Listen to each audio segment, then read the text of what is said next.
दोस्तों, मनमोहन सिंह जी हमारे बीच नहीं रहे अब, लेकिन मैं उनके बारे में एक रहे उनके बॉडीगार्ड के द्वारा किया गया ट्वीट दिखाता हूं, जिससे हमें यह पता लगेगा कि वो कितने महान थे।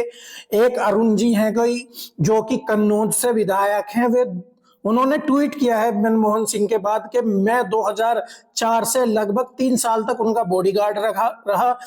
एसपीजी में पीएम की सुरक्षा का सबसे अंदरूनी घेरा होता है। क्लोज प्रोटेक्शन टीम के नेतृत्व करने वाले अवसर मुझे मिला। एआईजी सीपीटी जो व्यक्ति जो पीएम से कभी दूर नहीं रह सकता, यदि एक ही बॉडीगार्ड रह सकता है तो उसके साथ वे बंदा होगा।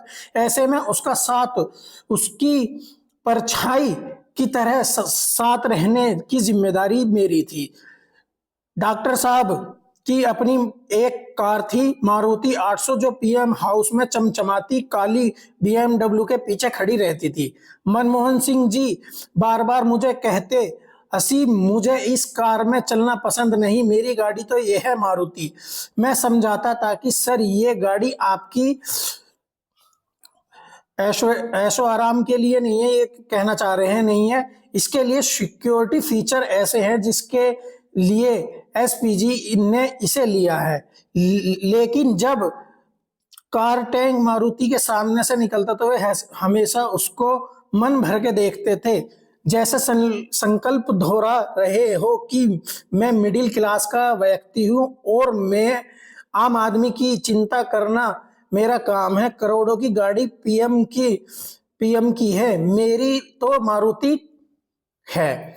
तो यार ये एक उनके जो 3-4 साल उनके साथ बॉडीगार्ड रहा, उसके द्वारा ये ट्वीट किया जाना, तो इस तरीके से मनमोहन सिंह कितने ग्राउंडेड थे, कितने मतलब एक अच्छे नेता थे, और उनकी उपलब्धियों को हमेशा याद किया जाएगा। कोई माने या ना माने, चाहे लाख, चाहे वो कुछ भी हो, उनकी कितनी जिम्मेदारी, जिन चीजों के लिए हमेशा मनमोहन सिंह को याद रखा जाएगा वे 5 चीजें हैं। खास तौर से जो कि 151 जो इकोनॉमिक रिफॉर्म आया था बहुत तगड़ा, है ना, उसके लिए हमेशा मनमोहन सिंह को याद रखा जाएगा, है ना।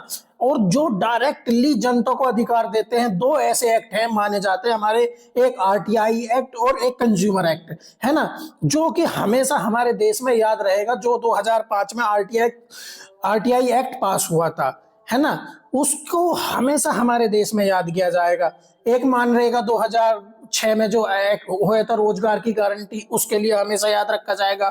और एक सिविल न्यूक्लियर डील जो हुई थी 2008 में, और एक फूड सिक्योरिटी बिल 2013, जिसके लिए हमेशा डॉक्टर मनमोहन साहब को ये देश हमेशा याद रखा जाएगा, और एक सराहनीय काम था हमेशा।